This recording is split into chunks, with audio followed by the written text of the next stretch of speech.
ॐ भूर्भुवः स्वः तत्सवितुर्वरेण्यम् भर्गो देवस्य धीमहि धियो यो नः प्रचोदयात्।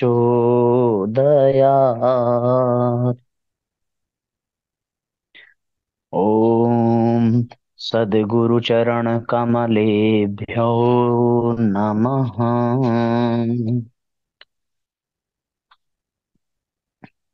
परम पूज्य गुरुदेव परम वंदनीय माता जी के सूक्ष्म संरक्षण में विराजमान ऑनलाइन दैनिक स्वाध्याय के आज के इस कार्यक्रम में आप सभी आत्मीय बंधुओं का बहुत बहुत स्वागत, बहुत बहुत अभिनंदन है साथियों।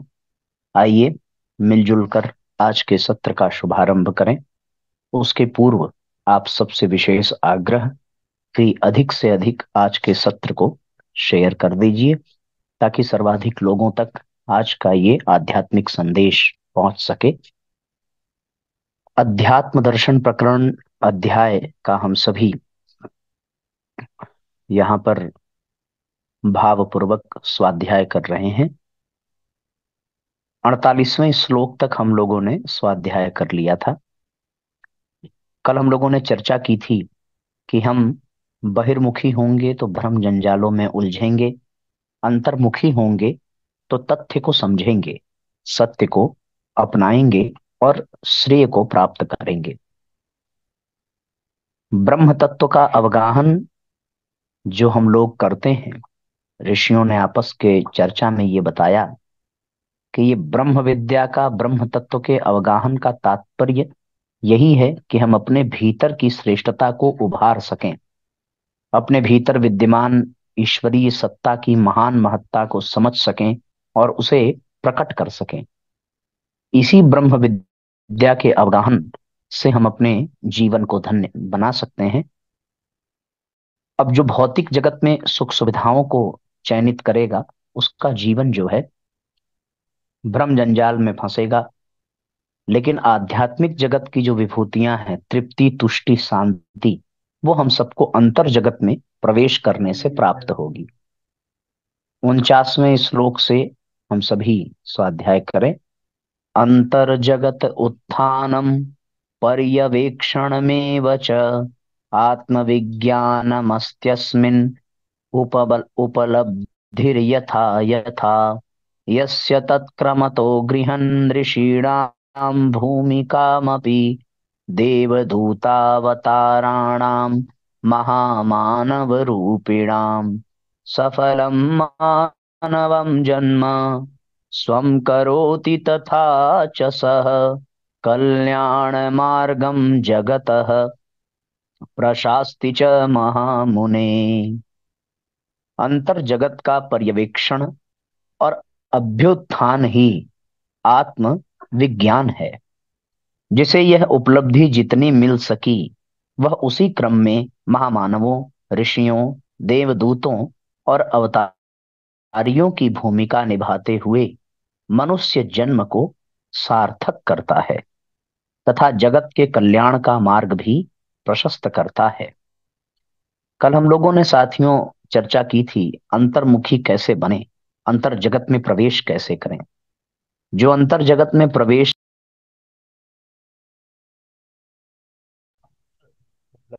को आधार बना ले,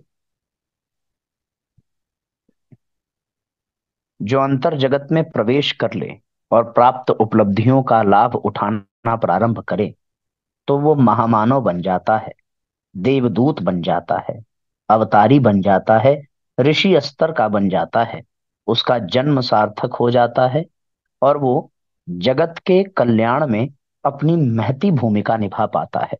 महर्षि दधीचि, हरिश्चंद्र, भगीरथ आदि सब ने अपने अंतर जगत को ऐसा परिष्कृत किया, अपने अंतर जगत को ऐसा सुशोभित किया, उसमें विद्यमान उपलब्धियों को ऐसा सुनियोजन किया कि वे स्वयं का कल्याण तो कर सके, साथ ही साथ जगत के कल्याण में भी महत्वपूर्ण भूमिका निभा सके।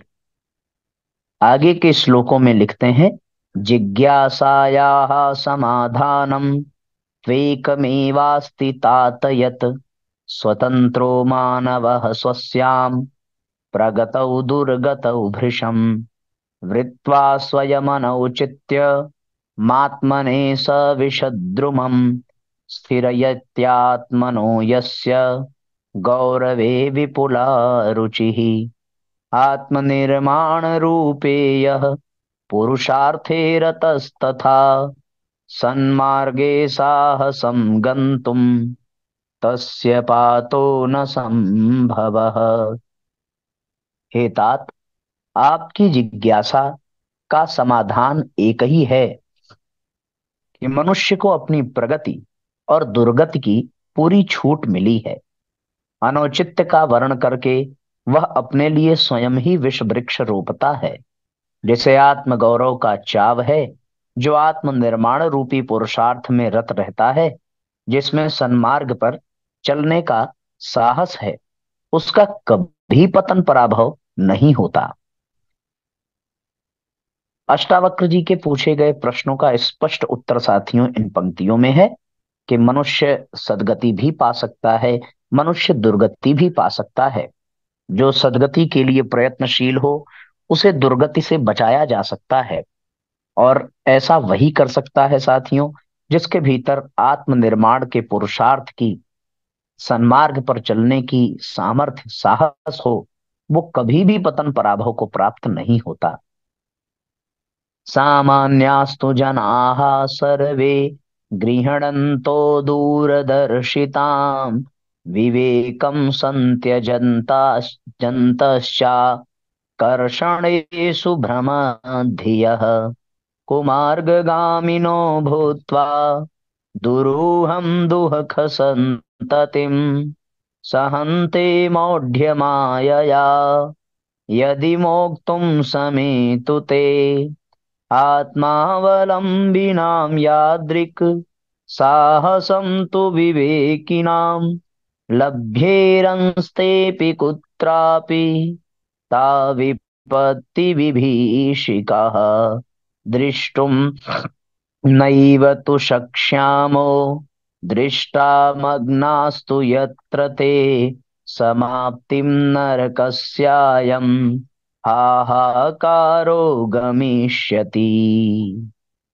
सामान्य जन अदूरदर्शिता अपनाते विवेक को छोड़ आकर्षणों में भटकते हैं, कुमार्गगामी बनकर दुरूह दुख सहते हैं। यदि उन्हें इस मूढ़ता की माया से छूटने का और विवेकवान आत्मावलंबियों जैसा साहस मिल सके, तो कहीं भी उन विपत्ति विभीषिकाओं के दर्शन न हो जिनमें वे बुरी तरह धंसे फंसे दृष्टिगोचर होते हैं। साथ ही नारकीय वातावरण का यह हाहाकार समाप्त हो जाए। अदूरदर्शिता जीवन में होनी चाहिए साथियों। विवेक को हम छोड़े ना और प्रलोभनों में, आकर्षणों में भटक न जाएं। जब व्यक्ति कुमार्गगामी हो जाता है, माया के बंधन में पड़ करके वो अपने पथ से भ्रमित हो जाता है, तो फिर तमाम तरह की विभीषिकाएं, विपत्तियों को वो आमंत्रण देता है और उसका जीवन नारकीय वातावरण से संतप्त हो जाता है।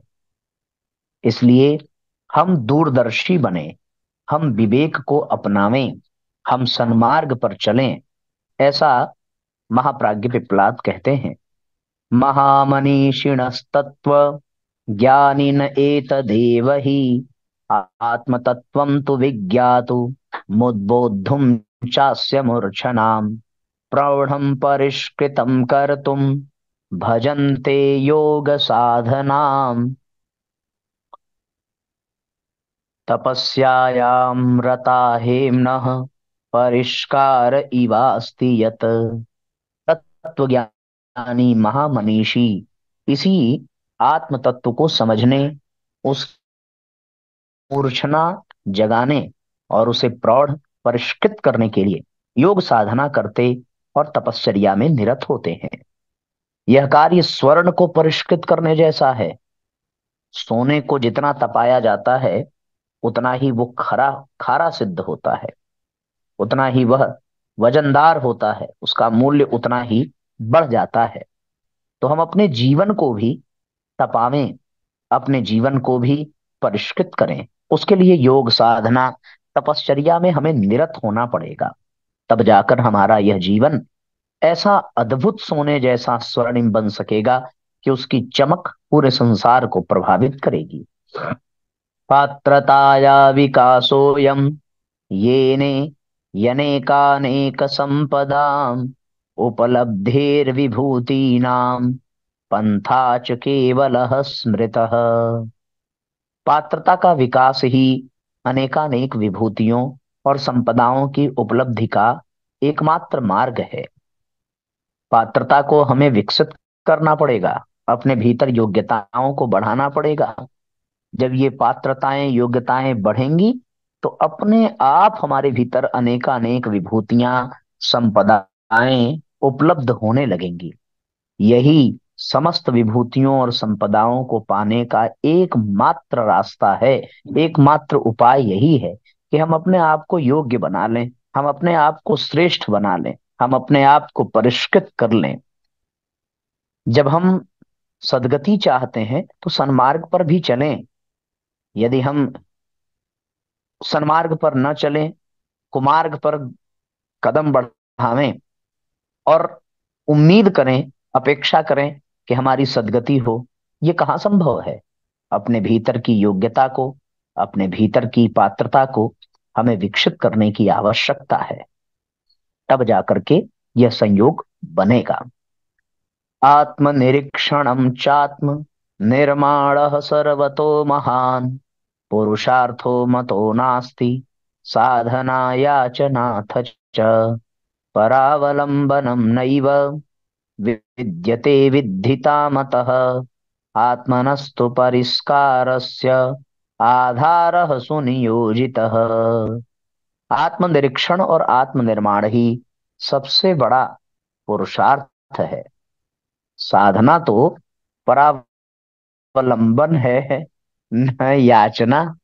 उसे आत्म परिष्कार का सुनियोजित सुनियोजित आधार ही माना गया है। आत्मनिरीक्षण साथियों, यानी अपने को जानने का प्रयत्न करना कि हमारे भीतर क्या बुराइयां हैं। उसके बाद आत्मनिर्माण करना।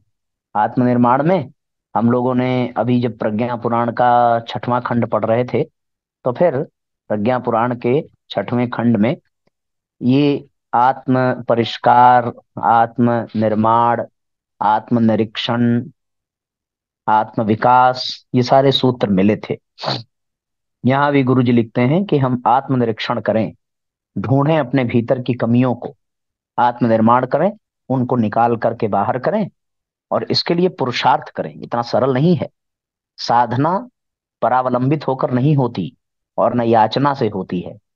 उसमें आत्म परिष्कार को सुनियोजित आधार माना गया है। अपने आप को परिष्कृत करें।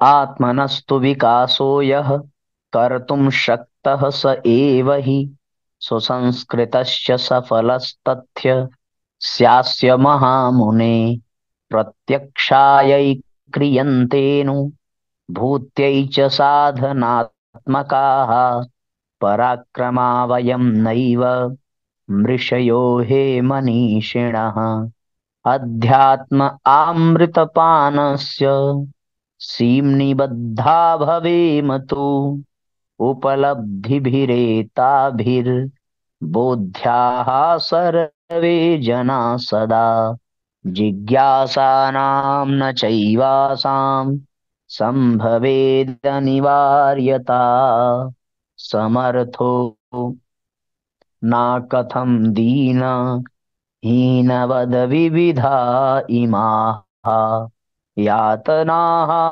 पतनस्यात् पराभूतेष्य सन्ततिं सहते पातगरताच्च बहिरेतुं न हि क्षमः। हे महर्षि, जो आत्म विकास कर सका वही सफल सुसंस्कृत बनता है। इस तथ्य की प्रत्यक्ष अनुभूति के लिए ही साधनात्मक पराक्रम किए जाते हैं।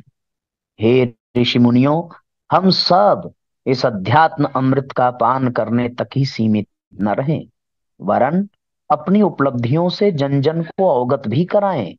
इसी स्थिति में ऐसी जिज्ञासा की आवश्यकता ही न पड़े कि समर्थ मनुष्य दीनहीनों की तरह विविध पतन पराभव की यातनाएं क्यों सहता है, पतन के गर्त में क्यों नहीं के बाहर पतन के गर्त से बाहर क्यों नहीं निकल पाता। पिपलाद जी ने कहा कि हम सब अध्यात्म के अमृत का पान करने तक ही सीमित न रहें, स्वयं को सुसंस्कृत बनाएं, स्वयं का विकास करें, साधनात्मक पुरुषार्थ करें और प्राप्त उपलब्धियां जो हों उन्हें औरों के पतन पराभव की यातनाओं को सहने से बचाने के लिए प्रेरित करें। तब जाकर के एक ऐसा सुंदर संयोग बनेगा जन जन के कष्ट का निवारण का।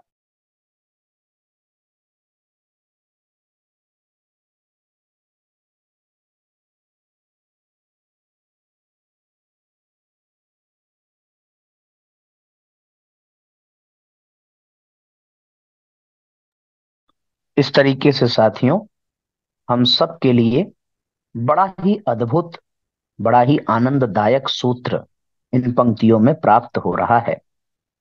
64 से 68 की पंक्तियां, इनमें सार क्या निकला कि हम स्वयं भी श्रेष्ठ बने और दूसरों को भी श्रेष्ठ बनाएं।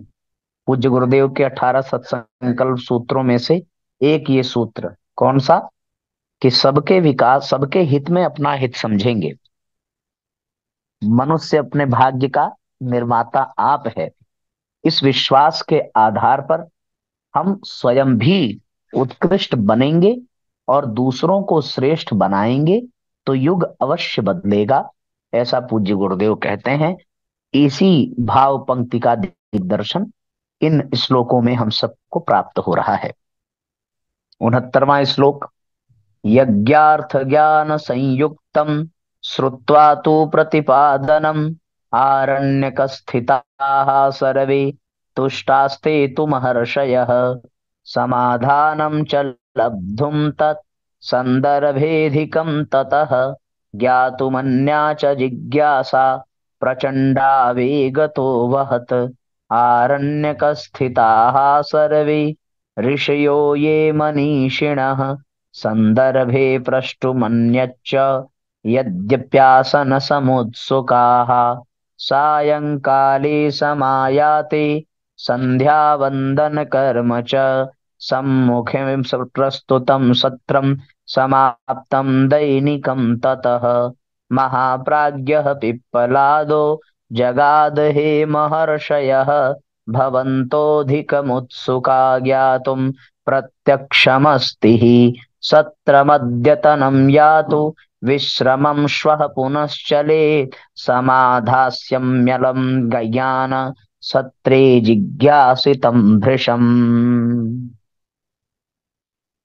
उत्थितास्ते प्रसन्नायां मुद्रायां तु महर्षयः नत्वा तं तु महाप्राज्ञं परस्परमथामि च ऋषयो दैनिकं कर्तुं साधना कृत्यमुत्थिताः द्वितीयेऽह्नि ततोऽप्युग्रा जातोत्कण्ठा तु बोधितं चलतां हृदया तेषां सर्वेषामेव या भृशम् झंझावात महावेग विजृंभण पराभवत।